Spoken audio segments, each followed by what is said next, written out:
Harihara Veeramallu date అయితే finalise అయింది.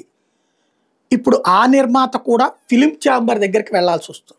వాస్తవంగా అయితే సినిమా టీం నిర్మాత లేకపోతే ఒక టీము రాష్ట్ర ప్రభుత్వాన్ని అప్రోచ్ అవ్వడం, మంత్రిని అప్రోచ్ అవ్వడం, సినిమాటోగ్రఫీ మంత్రి అప్పుడు ధరలకు సంబంధించి ఎంతెంత పెట్టుకోవచ్చో రేట్లు ఇవ్వడం ఇది నడుస్తోంది ఇప్పటిదాకా. ఇప్పుడు అలా కాకుండా పవన్ కళ్యాణ్ ఈ మార్పు సిస్టమేటిక్గా జరగాలి, ఒక విధాన ప్రకారం జరగాలి, అది సినిమా ఇండస్ట్రీ నుంచి ఒక సిస్టంలోనే రావాలి, ఫిలిం ఛాంబర్ నుంచే రావాలంటూ ఏదైతే ఆదేశాలు ఇచ్చారో, నా సినిమాతోనే ప్రారంభిస్తానన్నారో, దాంతో ఇప్పుడు ఏం రత్నం గారు కూడా ఫిలిం ఛాంబర్ని అప్రోచ్ అయితే వాళ్ళు ఈ టికెట్కి ఇట్లా రేట్లు పెంచండి అని చెప్పేసి రాష్ట్ర ప్రభుత్వానికి సిఫార్సు చేస్తే రాష్ట్ర ప్రభుత్వం చేస్తుంది. ఇదో రకంగా కాస్త ఇబ్బంది, కానీ ఆ ఇబ్బంది తన నిర్మాతతోనే ప్రారంభిస్తున్నారు పవన్ కళ్యాణ్. తద్వారా ఒక స్ఫూర్తివంతమైన పాత్ర పోషిస్తున్నారు.